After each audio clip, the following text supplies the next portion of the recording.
अल्लाहु अकबर, अल्लाहु अकबर,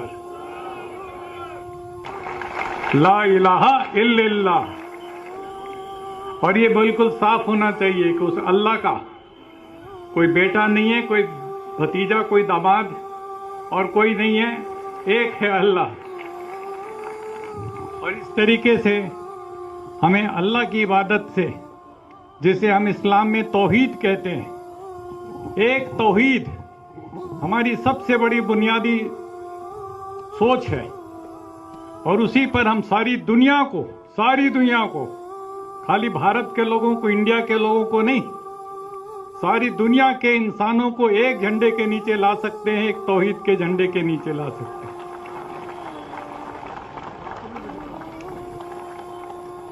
और जब हम अपने पैगंबर को याद करते हैं, इस्लाम में पैगंबर इस्लाम को,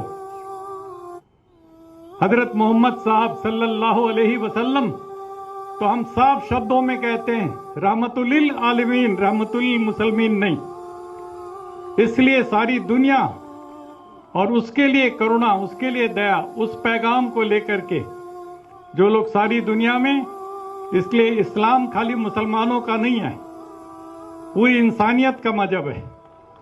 और इस नाते से मुझे आपने अपने बीच में बुलाया, इतनी बड़ी इज्जत दी, मैं बहुत मशकूर हूं आपका, और आपके इंतजामात से बड़ा मुतासिर हूं। मुझे बहुत खुशी हो रही है। 1984 में जब इंदिरा गांधी जी की हत्या के बाद सिखों को कत्लो गारत हुई, तो सबसे पहले सिखों को बचाने के लिए मैं कूदा था।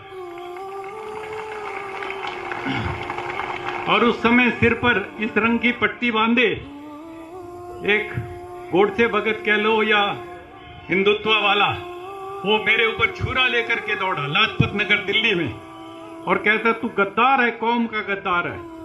मुझे समझ करके कि मैं हिंदू हूं, मैं सिखों को क्यों बचा रहा हूं, मैंने कहा तुम इंसानियत का कत्ल कर रहे हो, इसलिए मैं तुम्हारे खिलाफ।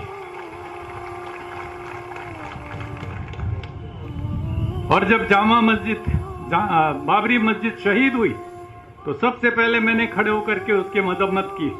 तो मैंने कहा ये बिल्कुल गलत काम हुआ है, हमारे देश के संविधान के स्पिरिट के साथ धोखा हुआ है। और उसके पूरी की पूरी यूट्यूब आप लोग सुनिएगा, देखिएगा, जो मुझे कहना है बाबरी मस्जिद के बारे में। और वहां पर जो कहते हैं राम मंदिर है, उसका कोई सबूत नहीं है, लेकिन उसको उन्होंने, सुप्रीम कोर्ट तक ने कह दिया अपने फैसले में कि कोई सबूत नहीं है। ये भी कह दिया कि 49 में उसके अंदर मूर्ति रखना गैर कानूनी था।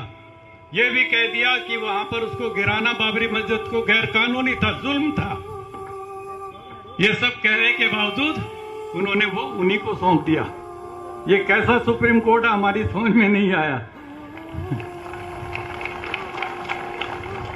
लेकिन अब हमें उम्मीद है आने वाले दिनों में जब इसके ऊपर बहस होगी, इन कानूनों के ऊपर, तो कम से कम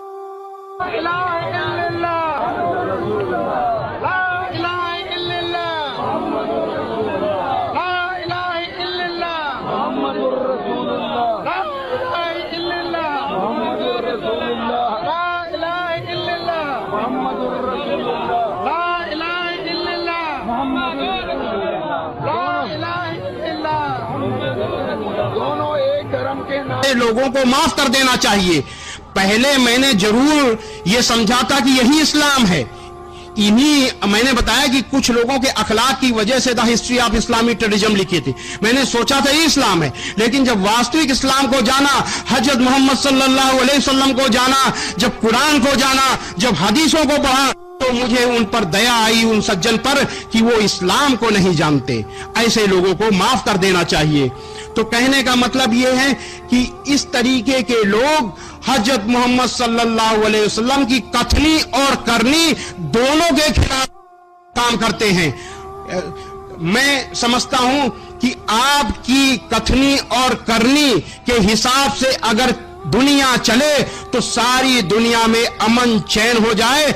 इससे बड़ा सत्य धर्म, इससे बड़ी इंसानियत और कोई हो ही नहीं सकती जितनी की बड़ी इंसानियत इस्लाम में मौजूद है, हजरत मोहम्मद सल्लल्लाहु अलैहि वसल्लम की कथनी और करनी में मौजूद है।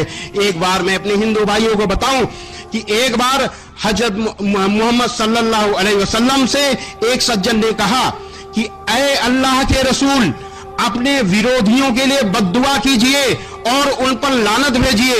अल्लाह के रसूल सल्लल्लाहु अलैहि वसल्लम ने कहा कि मुझे अल्लाह ने किसी के लिए बद्दुआ देने के लिए, किसी पर लानत भेजने के लिए नहीं भेजा, रहमत के लिए भेजा है। और कुरान मजीद में अल्लाह का आदेश मौजूद था।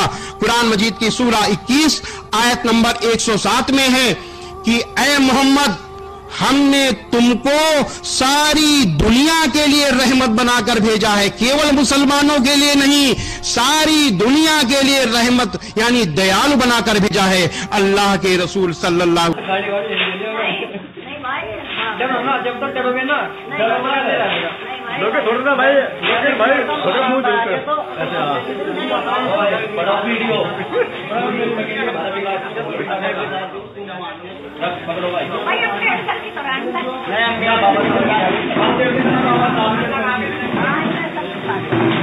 बड़ा जवान था, 16,000 में फैंसी तो कपड़े डाल मार गया था और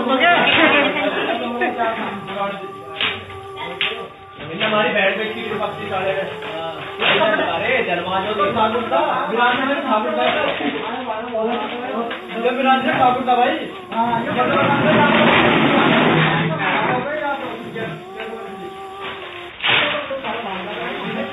जो देखिए ध्यान रखिए यही छुपा रखे परमात्मा रविदास जयंती के ऊपर उनके माता पिता कौन है बताओ। अरे जब भी नहीं देखा था इनके माता पिता कहाँ से आ गया भाई। वही तो बात कह रहा था।